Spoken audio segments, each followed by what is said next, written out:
আমি আর সুপ্রিয়া আজ সামন্তদার বাড়িতে এসেছি খাতড়াতে। উনি হচ্ছেন খ্রিস্ট বিশ্বাসী।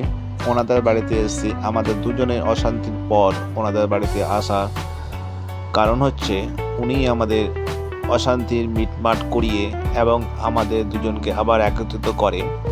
সেই কারণে আজকে ওনাদের বাড়িতে আসাতে ওনারা খুবই আনন্দিত এবং খুব খুশি, এবং দাদা আর বৌদির ভালোবাসার জোরপূর্বক কারণে আমাদের থাকতে বলা হয় এবং আমরা সেই ভালোবাসার জোরে থেকে যাই। কিন্তু আমরা কোনো প্রিপারেশন নিয়ে আসিনি থাকার মতো, তবুও থাকি। আমাদের খুব ভালো লাগে, ওনারা খুবই আনন্দিত এবং আমাদের জন্য যা খাতির করা খুব সুন্দর। আমাদের খাওয়া দাওয়া থেকে থাকার সব ব্যবস্থা নিয়েছেন এবং ভালোবাসা ভালো ব্যবহার ওনাদের খুবই আমাদের প্রতি খুবই প্রেম দেখলাম।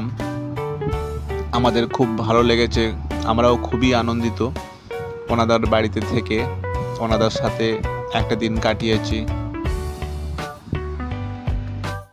আমাদের দুজনের জন্য খুব সুন্দর খাওয়া দাওয়ার ব্যবস্থাও করেছেন। ওনাদের যে প্রেম ভালোবাসা দেখে আমরা সত্যি খুবই মুগ্ধ হয়েছি এবং ওনারা যে সম্মান দিয়েছে তার জন্য আমরা খুবই কৃতজ্ঞ, এবং ওনাদের সাথে আমাদের যেন এরকমই সম্পর্ক, ভালোবাসার সম্পর্ক সারাটা জীবন থাকে সেই কামনা করি ঈশ্বরের কাছে।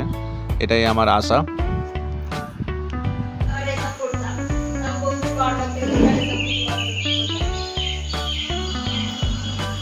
আজকে যাওয়া হচ্ছে না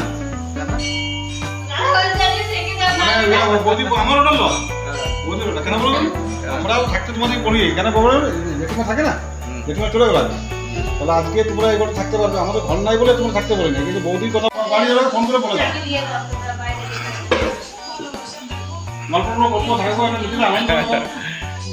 ওইভাবে তো প্রিপারেশন নিয়ে আসেনি, অসুবিধা হয়ে যাবে।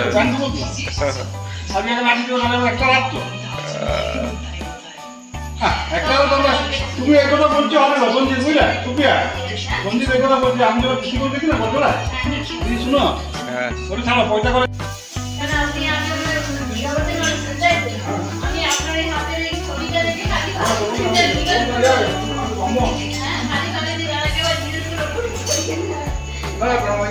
তখন তো আমি কাগজ দিচ্ছি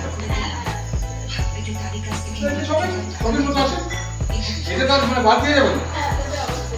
এটা এমন জিনিস, এটা মুখে ফেলা, ওটার উপর ডবল টিয়ে করে দেবেন, তাহলেই তো হবে।